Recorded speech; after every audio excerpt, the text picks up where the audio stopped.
Hi friends, చాలా రోజుల తర్వాత ఈ వీడియో చేస్తున్నాను. కొన్ని కారణాల వల్ల చేయలేకపోయాను వీడియోస్. మా హస్బెండ్ కొంచెం హెల్త్ ఇష్యూ వల్ల చేయలేకపోయాను. హెల్త్ ఇష్యూ అయితే మనం ఫేస్ చేసుకోగలము, కానీ వేరే వాళ్ళ ప్రాబ్లమ్స్ మనం ఎలా ఫేస్ చేసుకోగలం చెప్పండి. ఎవరింట్లో బాధలు వాళ్ళకే సరిపోతున్నాయి ఈ రోజుల్లో.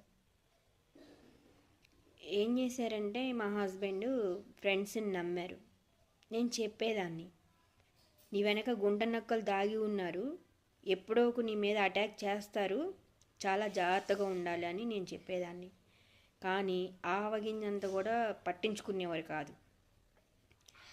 నా ఫ్రెండ్స్కి కన్నా నీకు ఎక్కువ ఏం తెలియదు అనేవారు. ఓకే, నేను లైట్ తీసుకునేదాన్ని. మనం వినని వాళ్ళని మనం పట్టించుకోం. ఇల్లు, పిల్లలు, గుడి, బడి, ఆడదానికి ఇవే ముఖ్యం. నా వరకు నేను కూడా అలానే ఉండేదాన్ని. అలానే జీవితం సాగిపోతుంది. ఓకే, పర్వాలేదు, ఓకే అనుకున్నాం. కానీ ఆ గుంట నక్కలు అటాక్ చేశారు. ఏ రూపంలో? క్రెడిట్ కార్డ్స్ రూపంలో. 12 lakhs క్రెడిట్ కార్డ్స్. బ్యాంకు వాళ్ళు ఊరుకుంటారా? కట్టకపోతే చేతులు గాళ్ళాక ఆకులు పట్టుకుంటే ఏం ఉపయోగం? ఎవరికి ఉపయోగం? తర్వాత ఫేస్ చేసేది ఎవరు? ఇంట్లో ఉన్న భార్య. ఫేస్ చెయ్యి. తీసుకున్నవాడు అంటాడు, ఇచ్చినోడు అంటాడు. అంటే మేము బాధలు పడాలా?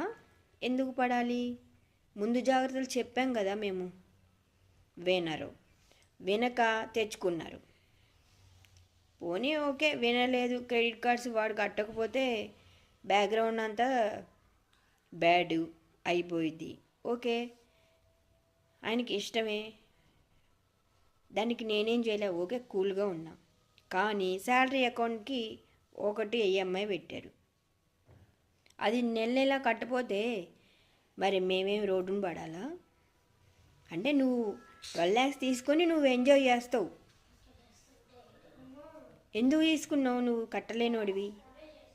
బ్యాంకు వాళ్ళని మోసం చేద్దామని ఎంతమంది మోసం చేస్తారు ఈ క్రెడిట్ కార్డు తీసుకునే వాళ్ళు? బ్యాంకు వాళ్ళని ఎందుకు మోసం చేయాలి? కష్టపడి బతకలేరా?